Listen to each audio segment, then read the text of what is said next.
Hey, what's up everybody? Here to give you a review of The Wolf Among Us, and I'm going to be reviewing the entire gaming series as a whole. If you never heard about The Wolf Among Us and have been left in the dark about this game, I feel bad for you because it's been an amazing game. What is The Wolf Among Us? The Wolf Among Us is a graphic adventure game.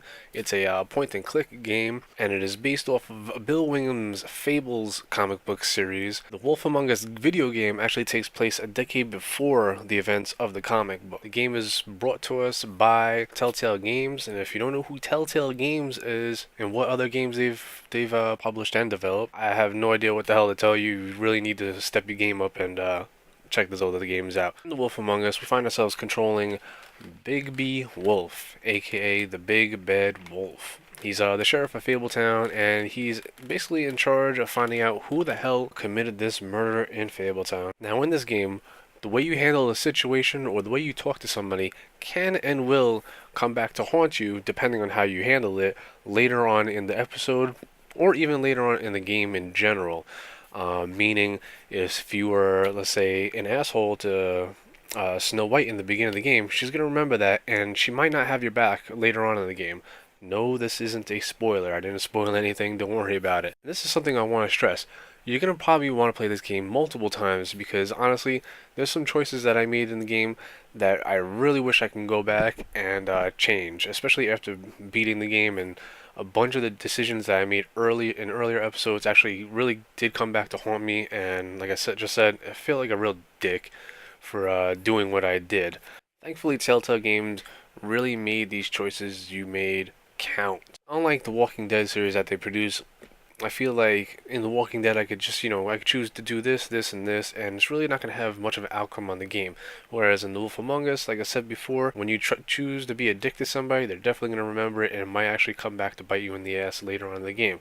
So I definitely suggest multiple playthroughs of this game in order to get the best and full experience of the game. Story-wise, the game is very good, and I have to say you really have to pay attention to what's going on in the story, who's saying what, how they're acting to different situations, because it's really interesting how it all really ties together in the overall picture of the game. So pay attention to that, and if you miss something, hey, replay the episode or something.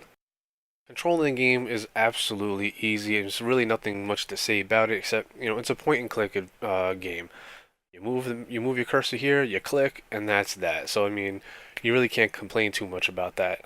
There are some parts where you're gonna have to be button mashing, and there's gonna be plenty of parts where you're doing some QTEs. I will admit though, there were some times during the QTE events where I know I pressed the button at the time it said to press it at, and I somehow failed. Luckily though, you could fail a couple of times and keep on going. But of course, you want to play the game as a perfectionist and you want to get it right the first time to experience the proper cinematic, I guess you could say. So that's really the only complaint I have of the controls. Lengthwise for this game, going by the total amount of videos I've had for on my YouTube, if you haven't checked that out, please like, subscribe, comment, all that good stuff.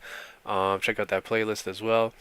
It's a total of 7 hours that it took me to complete the game from the first episode to the very end of episode 5, which seven hours for this type of game, pretty good. So, and on top of that, there's plenty of replayability with the game, like I've stressed numerous times in this video. Pacing of the game is done very well. It's not too much action and it doesn't get too boring. So Telltale Games did a good job of balancing that out together. If you couldn't tell by now, I've been praising this game for the entire 4 minutes right now of this video. It's going on to 5. So right now you can pick up the game for $24.99 off of Steam. I'm sure it's the same price for the PlayStation and the Xbox. So do yourself a favor and take that 25 bucks out your wallet. Take that damn credit card out your wallet and buy this game. It is well worth the money and you're definitely going to enjoy it. Especially, and I'm going to say it again because I can't stress it enough, especially since the choices in this game do matter in the overall picture. So get this game, play it, you're not going to regret it.